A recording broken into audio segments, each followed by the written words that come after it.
Claudine, une femme de 56 ans, a été approchée pour occuper un poste prestigieux au sein d'une ONG qui promettait de changer le monde. Bon salaire, compliments à l'appel. Elle pensait que la chance lui souriait enfin. Mais derrière les sourires et les contrats bien ficelés, un plan sordide était en marche. Quand la vérité a éclaté, personne ne pouvait croire ce qu'on lui avait fait. Mais avant de commencer cette histoire, dites-nous en commentaire d'où vous regardez cette vidéo. C'est toujours fascinant de voir jusqu'où nos récits voyagent. Claudine Ndouaye ajusta son blazer bleu marine devant le miroir de l'ascenseur.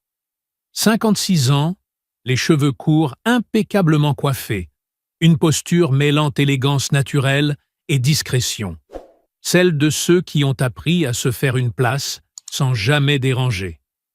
Ce matin-là, en septembre, elle montait au 12e étage d'un immeuble de bureaux en plein centre-ville. Elle avait été conviée à ce que l'on appelait dans l'email une discussion autour d'opportunités.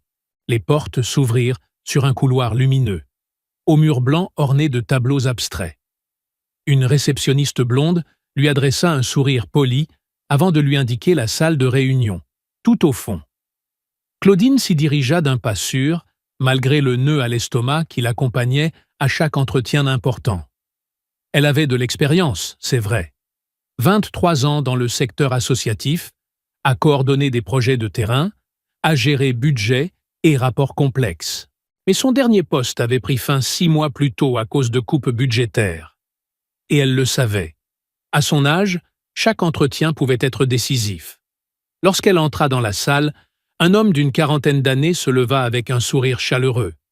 Costume gris impeccable, cheveux châtains coiffés en arrière, regard clair et attentif. « Claudine, quel plaisir de vous rencontrer enfin en personne. Je suis Olivier Marceau, directeur financier du réseau avancé. Je vous en prie, installez-vous. » Il lui serra la main avec la juste fermeté, puis lui désigna un fauteuil confortable. Sur la table, une carafe d'eau fraîche, des verres en cristal et une chemise cartonnée portant le logo de l'organisation. Un cercle vert traversé par une flèche ascendante. « Merci pour l'invitation, monsieur Marceau. Je dois dire que j'ai été un peu surprise par votre appel. » « Appelez-moi Olivier, je vous en prie. Et la surprise devrait être pour nous. Votre parcours est impressionnant, Claudine. 23 ans dans le secteur, des projets récompensés, une reconnaissance publique. Vous êtes exactement le profil que nous recherchons. » Claudine sentit ses joues rosir. Elle n'était jamais tout à fait à l'aise avec les compliments. « Merci pour ces mots. Mais je dois admettre que je connais encore peu le réseau avancé.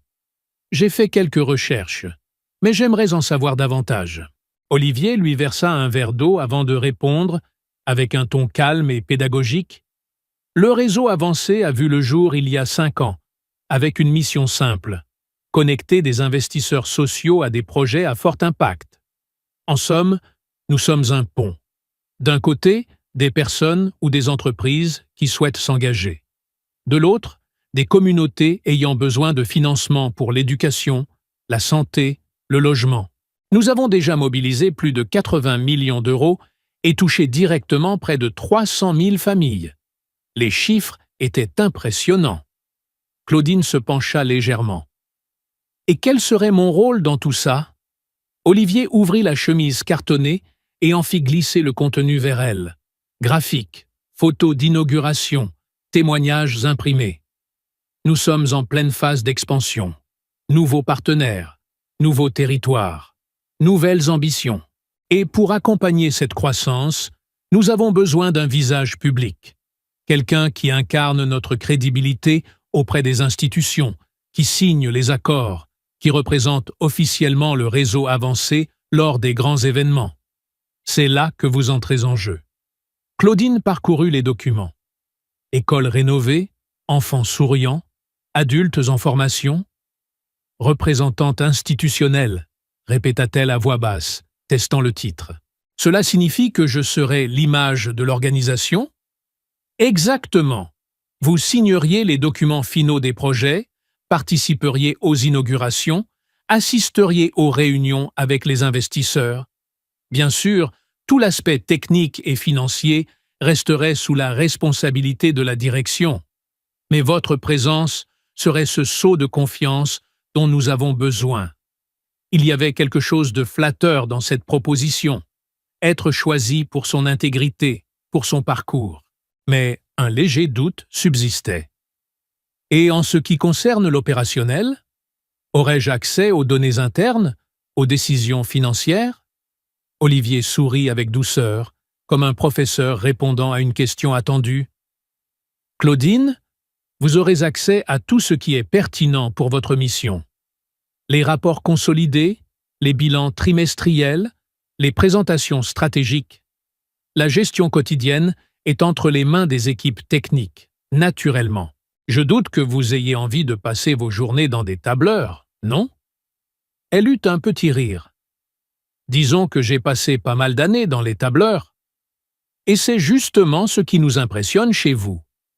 Mais nous préférons que vous concentriez votre énergie sur ce qui compte vraiment. Créer des ponts, renforcer les partenariats, porter la voix du réseau là où elle doit être entendue. Cela semblait logique. Claudine avait passé sa vie à bâtir des liens, avec des élus locaux, des acteurs de terrain, des bailleurs de fonds. Peut-être était-ce enfin l'occasion de valoriser ses compétences autrement. « Et au niveau du salaire ?» demanda-t-elle avec pragmatisme. 15 000 € net par mois, plus avantages, mutuelle haut de gamme, carte de restauration, prise en charge des transports, sans compter les frais liés aux déplacements et événements couverts par l'organisation. Claudine sentit son cœur battre un peu plus vite. C'était presque 3 fois ce qu'elle touchait dans son dernier emploi. Une véritable bouffée d'air après des mois d'incertitude. C'est une proposition très généreuse. Vous les valez largement, Claudine. Des profils comme le vôtre sont rares. Ils continuèrent à discuter pendant encore 40 minutes. Olivier lui montra des vidéos institutionnelles, des données chiffrées, des projets à venir. Tout paraissait solide, bien huilé.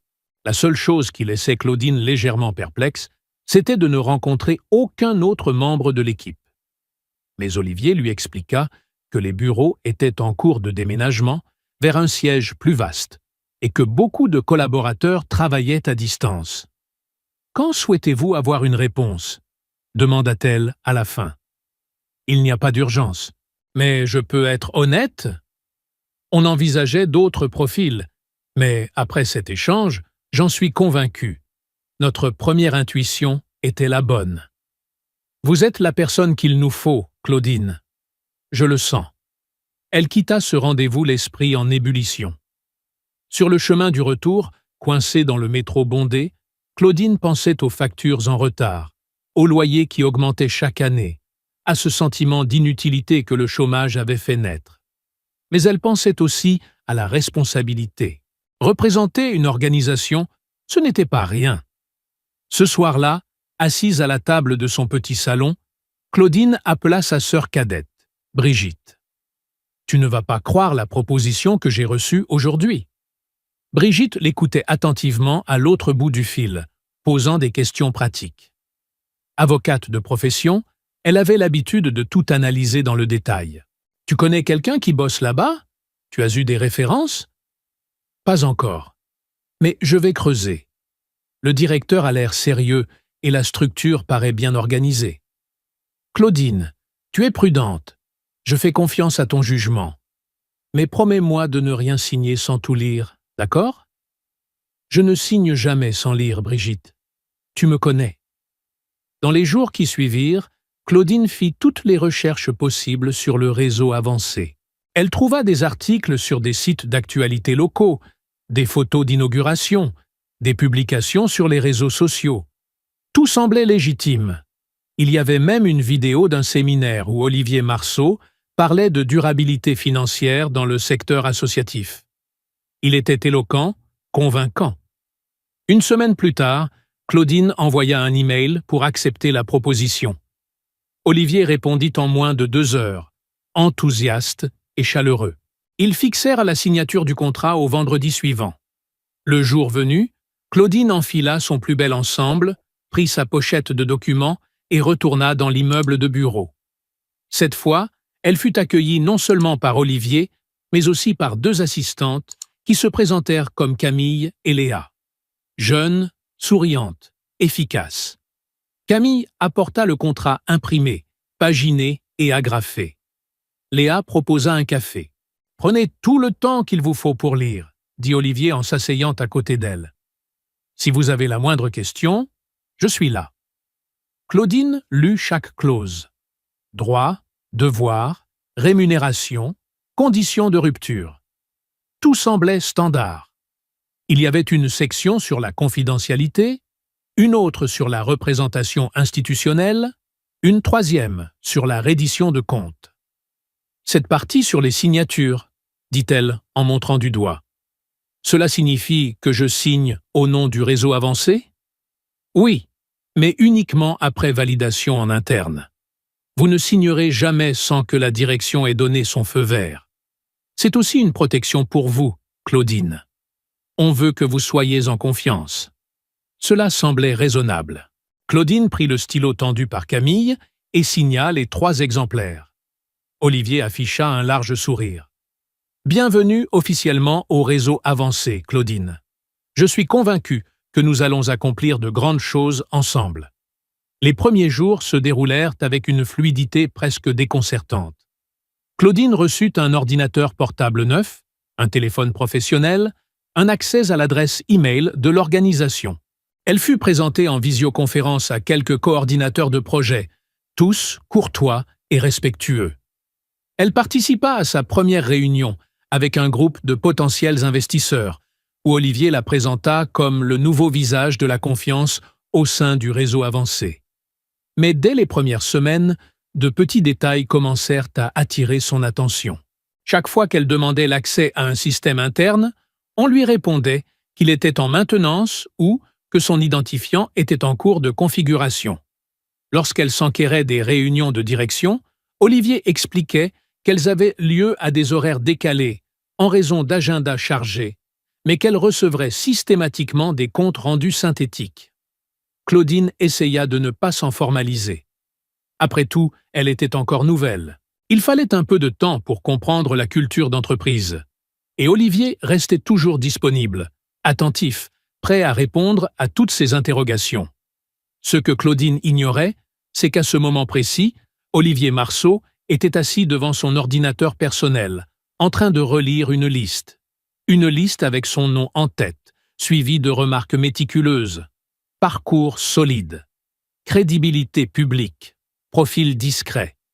Ne remet pas en question les structures de pouvoir. Signature fiable. Et juste en dessous, en lettres rouges, une phrase unique. Parfaite pour la façade. Il referma le document, effaça l'historique et se rendit à une nouvelle réunion. Une réunion à laquelle Claudine n'avait pas été conviée. Le premier malaise survint un mardi d'octobre, sous une pluie fine. Claudine était en train de relire un rapport trimestriel qu'Olivier lui avait envoyé lorsqu'elle remarqua une incohérence dans les chiffres. Selon le document, le réseau avancé avait investi 2,4 millions d'euros dans un projet d'alphabétisation en zone rurale. Mais lors d'une présentation la semaine précédente, le montant évoqué avait été de 1,8 million. Elle nota la différence dans son carnet et attendit la fin de la journée pour en parler à Olivier. Elle le croisa alors qu'il sortait de son bureau, toujours impeccable dans son costume, attaché case déjà en main. « Olivier, tu as une minute ?» Il se retourna avec un sourire automatique. « Bien sûr, Claudine, qu'est-ce qu'il y a ?» C'est au sujet du rapport trimestriel. J'ai relevé une différence dans les montants concernant le projet d'alphabétisation. La semaine dernière, tu parlais de 1,8 million. Mais là, c'est écrit 2,4 millions. J'aimerais comprendre. Olivier ne perdit pas son sourire, mais Claudine sentit un léger changement dans son regard. Une brève évaluation, comme s'il pesait mentalement la meilleure réponse à donner. Ah oui, bien vu, Claudine. En fait, le montant initial était bien de 1,8 million, mais on a reçu un apport complémentaire de 600 000 euros d'un investisseur qui est entré dans le projet un peu plus tard. Désolé pour la confusion. L'explication semblait tenir la route. Claudine hocha la tête. D'accord. Est-ce que cet apport est documenté quelque part? J'aimerais l'ajouter à mes notes. Bien sûr, je vais demander à Camille de t'envoyer les documents demain. Ça te va? Mais les documents n'arrivèrent pas le lendemain, ni le surlendemain. Quand Claudine relança, Camille répondit qu'elle attendait la validation du service financier. Lorsqu'elle relança encore, on lui dit que le document était en cours de révision par l'audit interne. La troisième fois, elle ne reçut tout simplement aucune réponse. Claudine commençait à être agacée, mais ne voulait pas paraître trop insistante. Après tout, il pouvait bien s'agir de lenteurs administratives. Elle décida d'attendre encore un peu. 2 semaines plus tard, lors d'une réunion avec des représentants d'une fondation d'entreprise intéressée par un partenariat, Olivier présenta des chiffres d'impact que Claudine ne reconnaissait pas. D'après lui, le réseau avancé aurait aidé 120 000 familles au cours du dernier semestre. Pourtant, le rapport qu'elle avait sous les yeux faisait état de 85 000. Elle ne dit rien pendant la réunion. Elle ne voulait pas créer un malaise devant les partenaires. Mais dès qu'ils furent seuls, elle interpella Olivier à nouveau. « Les chiffres que tu as donnés aujourd'hui ne correspondent pas au rapport. Comment arrives-tu à 120 000 familles ?» Olivier soupira, comme si elle insistait sur un détail mineur. « Claudine, tu regardes le rapport partiel. Le consolidé final, qui inclut les projets d'octobre, monte bien à 120 000. C'est une question de méthodologie. Impact direct contre indirect, bénéficiaire primaire contre secondaire. C'est un peu technique. Je travaille sur la reddition de comptes depuis plus de 20 ans, Olivier. Je connais ces méthodologies. Ce qui m'inquiète, c'est que nous présentions des chiffres différents selon notre audience. » Pour la première fois, Olivier ne sourit pas. Son expression devint sérieuse, presque professorale. « Claudine, je comprends ta préoccupation. Mais dans des réunions stratégiques, on utilise des projections consolidées. Si on entre dans les détails techniques, on perd l'attention des investisseurs. C'est une question d'efficacité de communication. Tu verras, on s'y habitue. » Il y avait quelque chose dans son ton qui dérangeait Claudine. Ce n'était pas agressif, mais il y avait cette condescendance à peine voilée. Comme si elle était une élève, et non une professionnelle expérimentée soulevant une question légitime. Claudine quitta la pièce avec un nœud à l'estomac. Ce soir-là, allongée dans son lit, elle fixa le plafond pendant des heures, tentant de remettre de l'ordre dans ses pensées. Était-ce juste une question de méthode? Ou y avait-il quelque chose de plus grave qu'elle n'arrivait pas encore à identifier? Dans les jours suivants, Claudine décida d'être plus attentive. Elle se mit à tout noter. Date, montant, déclaration, promesses de documents jamais envoyés. Elle créa un dossier personnel, en dehors du système de l'organisation, où elle consignait toutes ses incohérences. C'est alors qu'elle remarqua un schéma. Chaque fois qu'elle posait une question plus pointue, Olivier réagissait de l'une des 3 manières suivantes. Il utilisait un jargon technique compliqué qui donnait l'illusion d'une réponse sans vraiment en fournir une. Il promettait d'envoyer des documents, qui n'arrivaient jamais. Il changeait habilement de sujet. Lors d'une réunion de direction à laquelle elle fut enfin conviée, Claudine tenta de soulever la question des incohérences dans les rapports. À peine avait-elle commencé que Olivier l'interrompit. « Désolé, Claudine, mais je crois qu'il y a confusion. Ce que tu appelles une incohérence, ce sont en réalité des indicateurs d'évaluation différents. Peut-être qu'un petit module de formation en gestion avancée, comme Léa l'avait suggéré, pourrait t'aider à mieux maîtriser notre langage technique. » Autour de la table, les autres acquiescèrent vaguement avant de passer au point suivant. Claudine sentit ses joues chauffer. Pas de honte, mais de colère contenue. Elle n'était ni débutante, ni ignorante. Et pourtant, on la traitait comme si elle l'était. Après cette réunion, quelque chose changea. Les gens commencèrent à se comporter autrement avec elle. Camille et Léa, autrefois si disponibles, se contentaient de réponses sèches à ses emails. Les coordinateurs cessèrent de l'inclure dans certaines conversations. Lors d'un événement, elle surprit 2 employés chuchotant « Elle est un peu paumée en ce moment, non ?» Elle remet tout en question. C'est là que Claudine comprit ce qui se passait. Olivier ne se contentait pas d'éviter ses questions. Il construisait une image d'elle. Une image où elle devenait la collaboratrice incertaine, vieillissante, pas à jour, qui ne comprend pas les nouvelles méthodes. Cette même semaine, Claudine prit une décision. S'il y avait quelque chose de louche, il lui faudrait des preuves concrètes. Les soupçons ne suffiraient pas. Elle se fit discrète. Lors des réunions, elle posa son téléphone personnel sur la table, comme si elle regardait l'heure, mais il enregistrait l'audio. Elle sauvegardait tous les emails dans un dossier séparé, y compris ceux qui lui paraissaient anodins. Elle photographiait les documents qui passaient entre ses mains, même les plus insignifiants. C'est lors de l'une de ces occasions qu'elle découvrit quelque chose de troublant. Olivier lui avait demandé de signer un accord de partenariat avec une société de conseil. Le document paraissait standard, mais Claudine, désormais plus vigilante, repéra une clause étrange. La société devait recevoir 15% de toutes les donations collectées, un pourcentage excessivement élevé pour le secteur.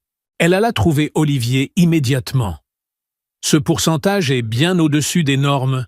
Les cabinets de conseil prennent généralement 5%, 8% grand maximum.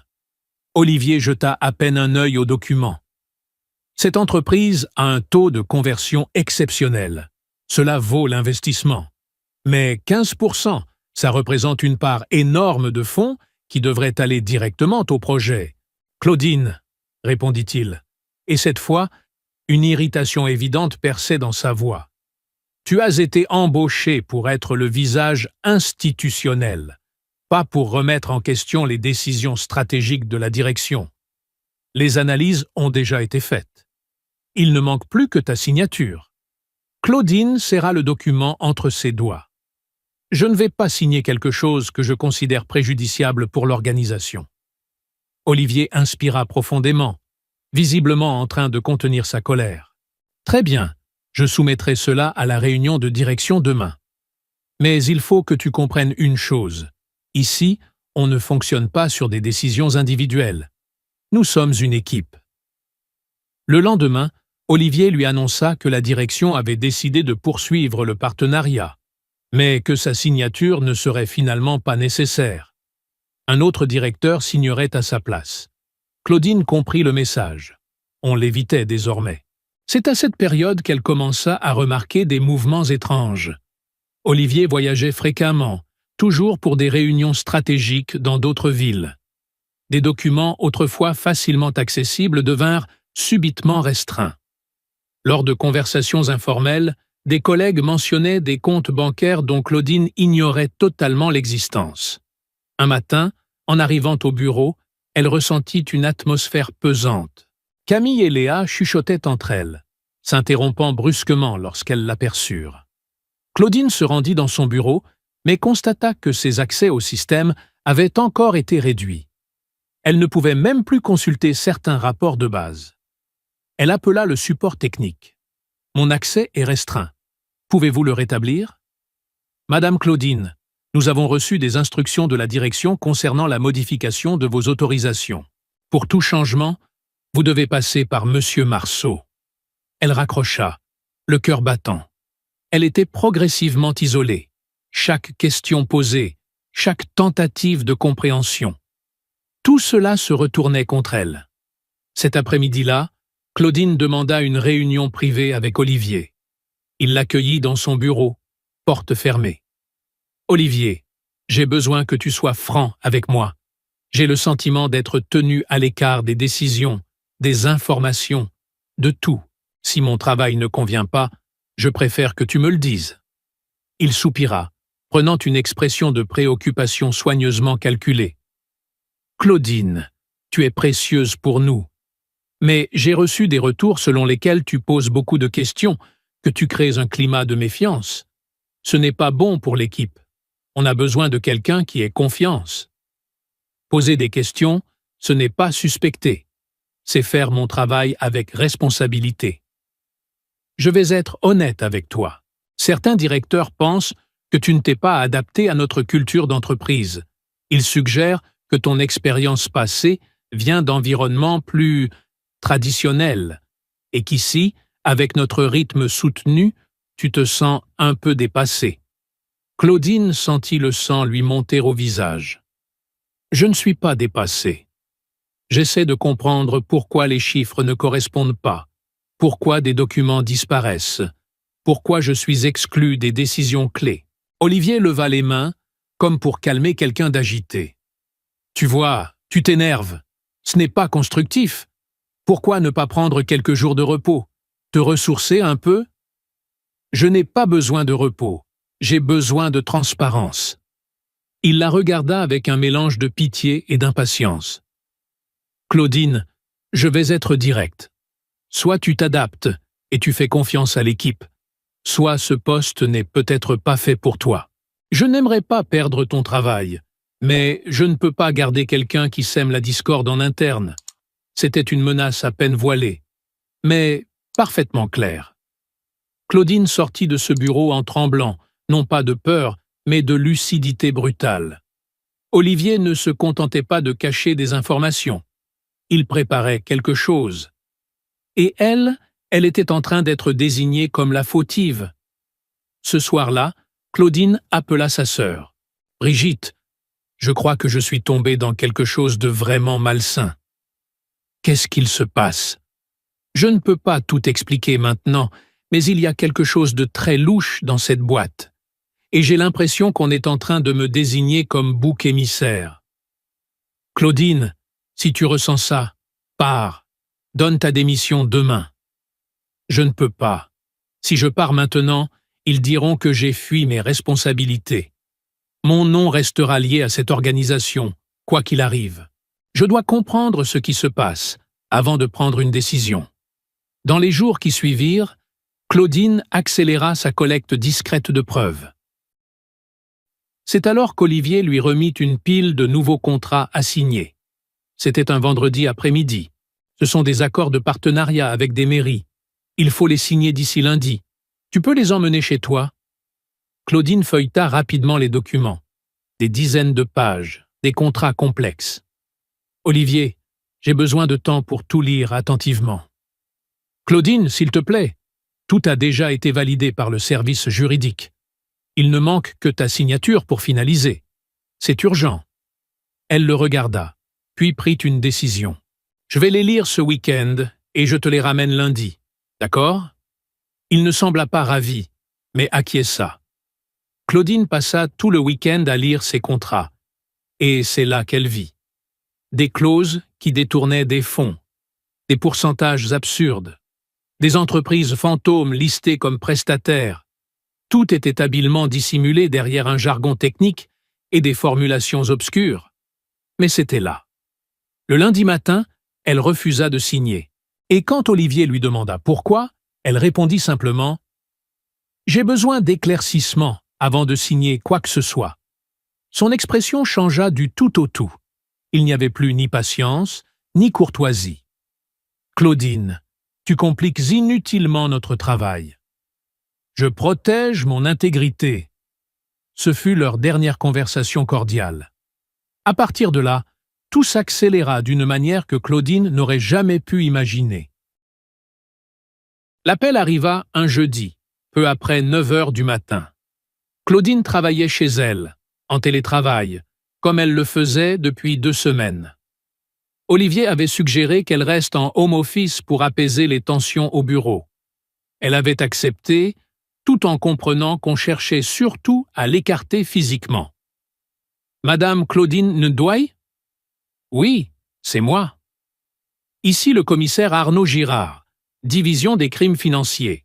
J'aurais besoin que vous veniez aujourd'hui au commissariat pour répondre à quelques questions concernant le réseau avancé. Le cœur de Claudine s'emballa. Des questions à propos de quoi exactement? Je préfère ne pas en discuter par téléphone. Pouvez-vous venir avant 14 heures? Oui, mais j'ai besoin de comprendre ce qui se passe. Le réseau avancé fait l'objet d'une enquête pour soupçon de fraude et de détournement de fonds. Votre nom apparaît en tant que représentante légale sur plusieurs documents. C'est pour cela que nous devons vous entendre. Claudine raccrocha, les mains tremblantes. Elle resta figée quelques minutes, tentant de digérer l'information. Puis elle saisit son téléphone et appela Olivier. Messagerie. Camille. Messagerie. Léa. Rien. Elle tenta le numéro fixe du bureau. Une voix enregistrée annonçait que le numéro était temporairement hors service. C'est là que la panique la saisit. Elle appela Brigitte. La police m'a convoqué. L'entreprise est sous enquête et mon nom figure sur les documents. Calme-toi, Claudine. Respire. Tu n'as rien fait de mal. Tu n'as donc rien à craindre. Je viens avec toi. À 14 heures, les deux sœurs franchissaient les portes du commissariat. Le commissaire Arnaud était un homme d'une cinquantaine d'années, chauve, le regard fatigué de ceux qui ont déjà vu trop de choses. Il les reçut dans un petit bureau, avec une table, 3 chaises et un ventilateur qui faisait plus de bruit que d'air frais. « Madame Ndouaille, merci d'être venue. Je vais être direct. Le réseau avancé a déplacé environ 45 millions d'euros au cours des 8 derniers mois, censés financer des projets sociaux. Or, près de 32 millions ont disparu. Pas de projet réalisé, pas de bénéficiaires identifiés, aucune traçabilité. Et votre nom apparaît comme représentante légale sur la majorité des contrats et des documents bancaires. » Claudine sentit le sol se dérober sous ses pieds. « Mais je n'ai jamais eu accès au compte. Je n'ai jamais géré d'argent. Je signais seulement les documents qu'on me présentait. » « Est-ce que vous les lisiez avant de signer ? » ?»« Oui, toujours. Mais beaucoup étaient techniques, complexes. On me disait que la partie financière relevait de la direction. » Le commissaire ouvrit un dossier épais et commença à lui montrer des documents. Contrats, virements, autorisations. La signature de Claudine figurait partout. Mais il y avait aussi des choses qu'elle n'avait jamais vues. Mouvements bancaires à son nom, procuration qu'elle ne se souvenait pas avoir signée, documents juridiques la désignant comme associée.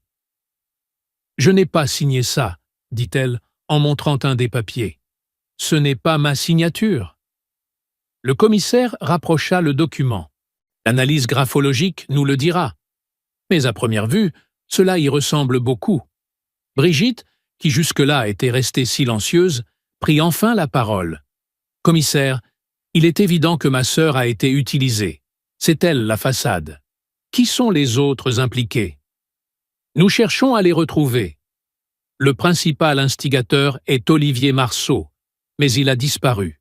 Il n'est plus à son adresse, ses téléphones sont coupés, aucun enregistrement de vol à son nom. Les autres membres de la direction sont également introuvables. La seule personne encore en activité jusqu'à la semaine dernière, c'est votre sœur. » Claudine sentit la nausée monter. « Il m'a utilisé.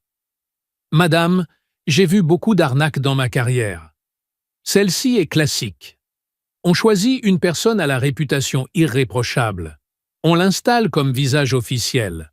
On l'informe juste assez pour qu'elle semble complice, mais pas assez pour qu'elle comprenne ce qui se trame. »« Mais j'ai des preuves !» s'exclama Claudine, se souvenant brusquement. « J'ai commencé à soupçonner quelque chose depuis des semaines. J'ai des enregistrements, des emails, des documents. J'ai tout archivé parce que je sentais que quelque chose clochait. » Le commissaire se pencha, visiblement intéressé. « Quel genre de preuves ?» Claudine sortit son téléphone et commença à montrer ce qu'elle avait. Mais le plus important se trouvait dans un dossier spécifique sur son ordinateur personnel, resté chez elle. « J'ai tout organisé. Je peux vous l'apporter aujourd'hui. » « Très bien, n'effacez rien, ne modifiez rien, ça pourrait être déterminant. » Elles quittèrent le commissariat et rentrèrent aussitôt à l'appartement de Claudine. Pendant qu'elle copiait tous les fichiers sur une clé USB, Brigitte marchait nerveusement dans la pièce. « C'est très grave, Claudine. Très grave. Il pourrait t'accuser de complicité ? » ?»« Je sais, mais je n'ai rien fait. J'essayais seulement de comprendre ce qui se passait. Le problème, c'est de le prouver. Et pour ça, il faut que tes preuves soient solides. » Claudine termina la copie des fichiers et retourna au commissariat. Le commissaire et 2 enquêteurs passèrent plusieurs heures à tout analyser. Ils écoutèrent les enregistrements, examinèrent les emails, scrutèrent les photos de documents. C'est alors qu'un des enquêteurs, un jeune homme à lunettes prénommé Marc, prononça une phrase qui allait tout changer. « Commissaire, j'ai ici un email très explicite, » dit Marc. Il est signé d'Olivier, adressé à quelqu'un nommé Ricardo. On ne sait pas encore qui c'est. Il écrit textuellement « Claudine est parfaite pour le rôle. Elle a la réputation dont on a besoin et elle ne posera pas trop de questions. Nous, on sera déjà loin. » Le silence dans la pièce devint lourd. Le commissaire tourna lentement les yeux vers Claudine. Ils ont tout planifié depuis le début. Des larmes chaudes coulèrent sur le visage de Claudine.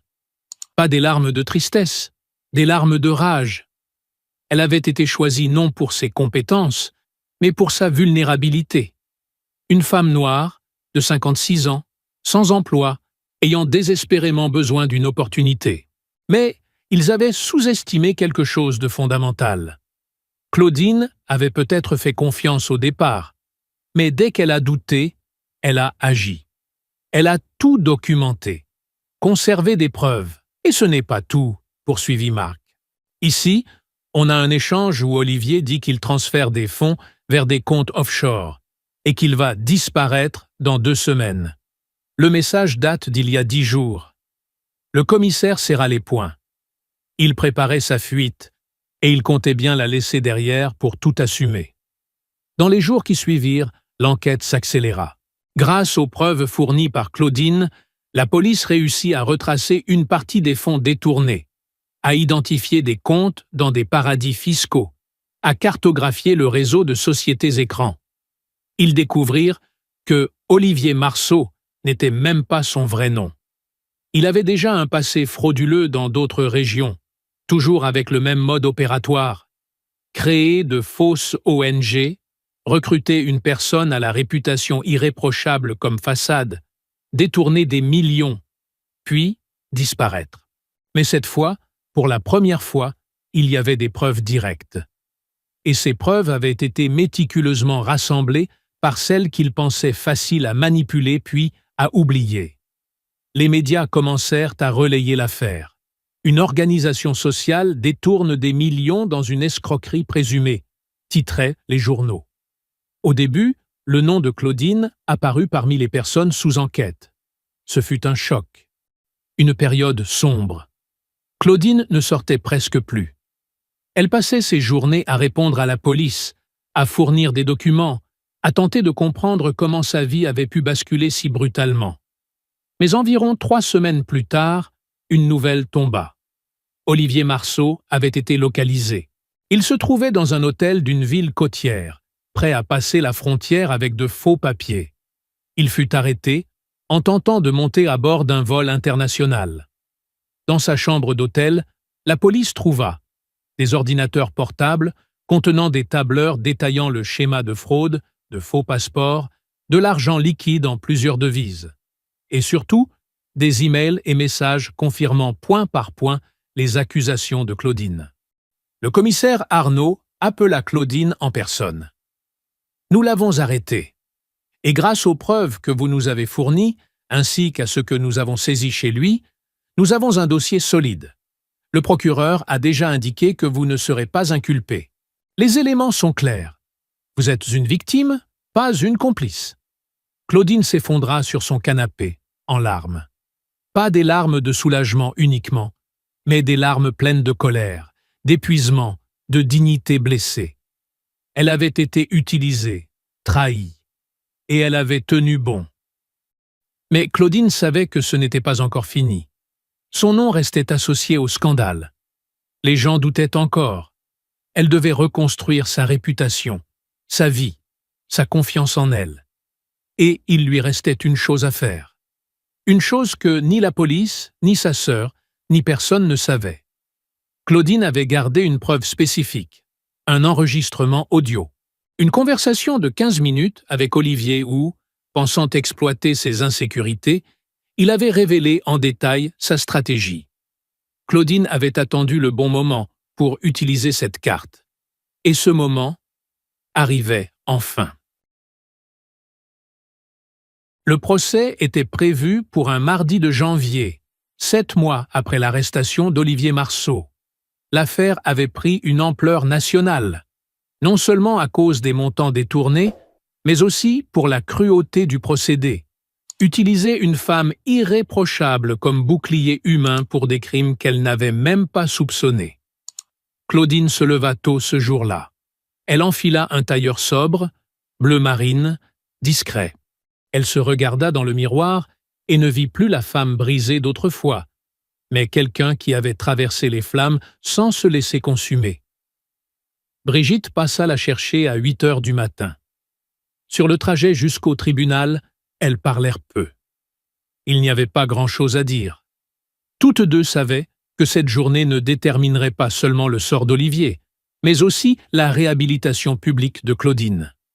Le tribunal était bondé. Des journalistes, des curieux, des avocats, des représentants d'organisations sociales lésées.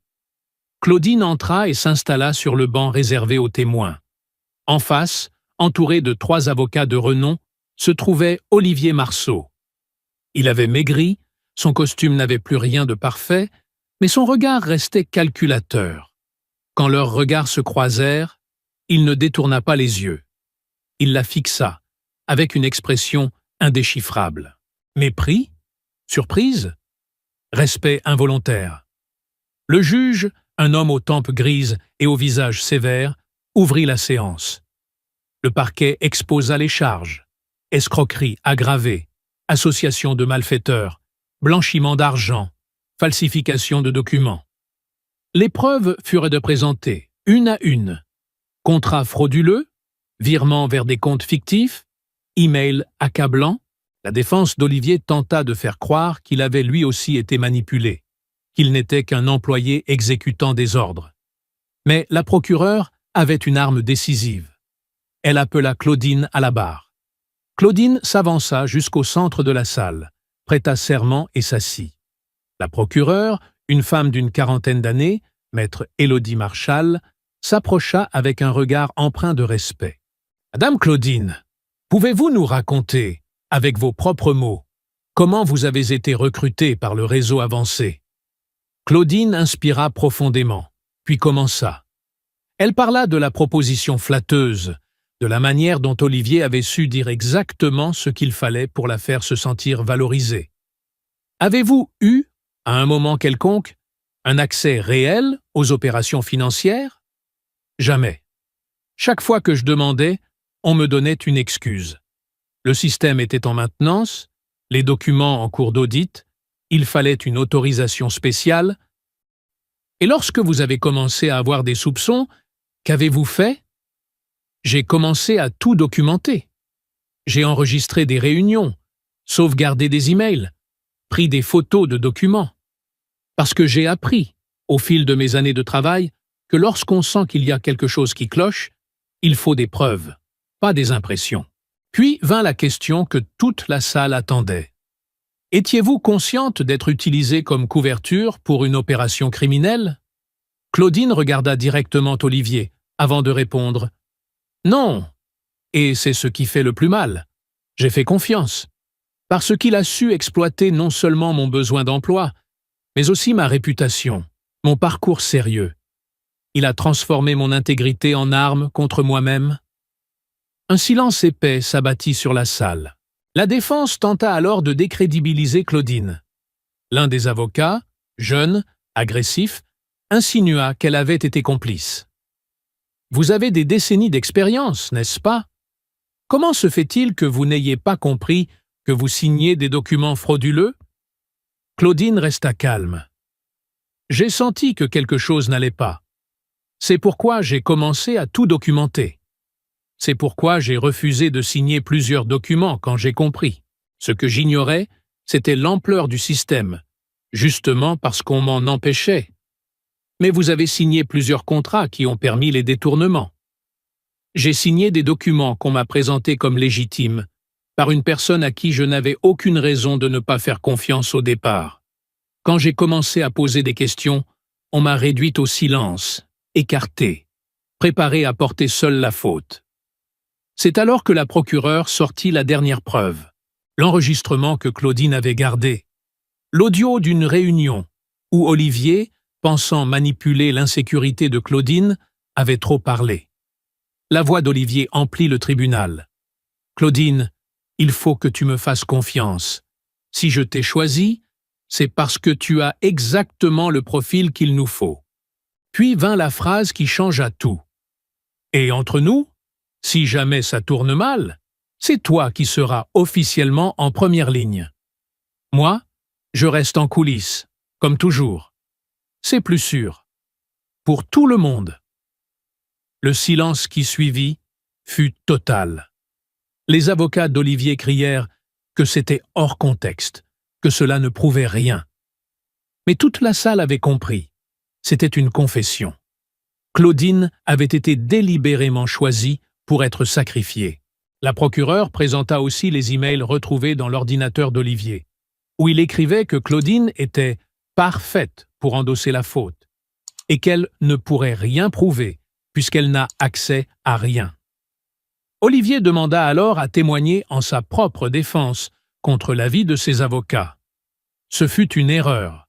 Il tenta de garder son calme, mais quand la procureure le confronta à ses propres mots, il perdit pied. Madame Ndoye savait exactement ce qu'elle faisait. Elle joue les naïves, mais elle était très bien payée. « 15 000 € par mois, pendant que vous détourniez des millions, » répliqua la procureure. « Ce n'est pas une complice, monsieur Marceau.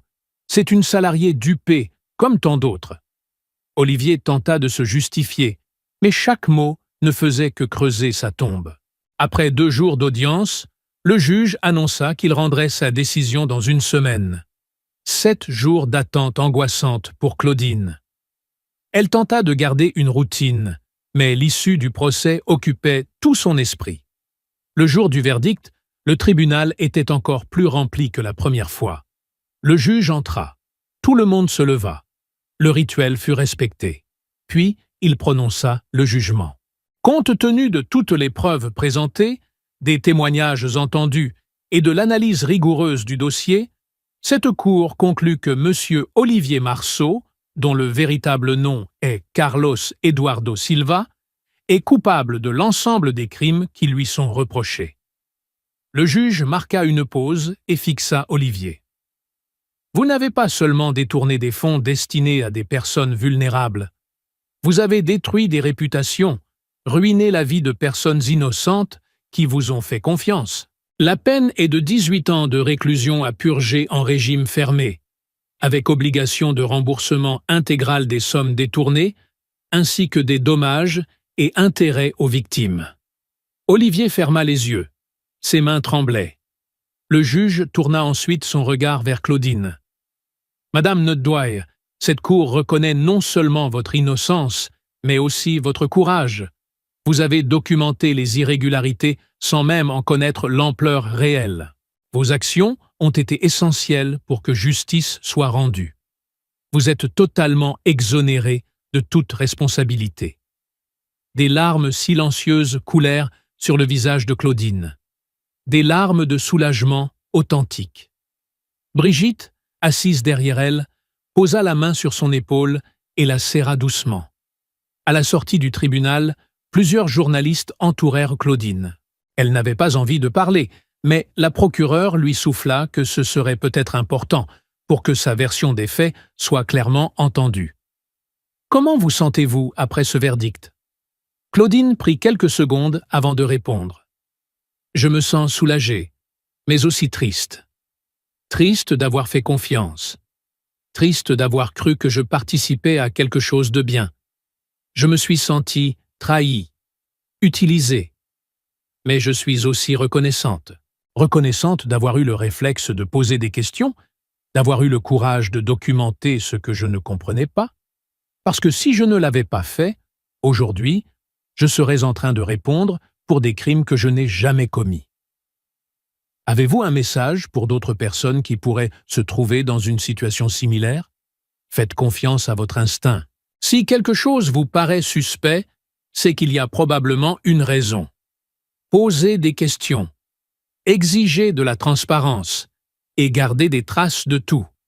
Parce que les gens mal intentionnés comptent sur notre silence, notre naïveté, notre besoin de croire. Ne leur donnez pas ce pouvoir. Dans les mois qui suivirent, la vie de Claudine reprit doucement son cours. Des organisations sérieuses la contactèrent pour lui proposer de donner des conférences sur la gouvernance et la transparence. Des universités l'invitèrent à parler d'éthique professionnelle. Son nom, autrefois sali par l'affaire, était désormais cité en exemple. Exemple d'intégrité, de résilience, de courage. Claudine se remit à travailler, cette fois en tant que consultante indépendante. Elle aidait des associations à mettre en place des protocoles de transparence et de reddition de comptes. Un an jour pour jour après le verdict, Claudine reçut une distinction honorifique de la part de l'Association des organisations de la société civile. Lors de l'événement, devant plus de 200 personnes, elle monta sur scène pour recevoir une plaque. Au micro, elle déclara « Je ne me considère pas comme une héroïne, j'ai juste fait ce qui devait être fait. Mais si mon histoire peut servir à quelque chose, qu'elle serve à rappeler une chose. La vérité peut faire mal. Elle peut coûter cher. Mais elle est toujours plus forte que le mensonge. Toujours. » Ce soir-là, chez elle, Claudine s'assit à sa table avec une tasse de thé. Elle regarda par la fenêtre la ville illuminée. Elle repensa à tout ce qu'elle avait traversé, à la manière dont sa vie avait été bouleversée. Et malgré tout, elle était en paix. Si cette histoire vous a touché, laissez-nous un commentaire ci-dessous. Que feriez-vous à la place de Claudine? Aimez la vidéo, partagez-la avec quelqu'un qui a besoin d'entendre ce message. Et n'oubliez jamais, poser des questions, c'est aussi une façon de se protéger.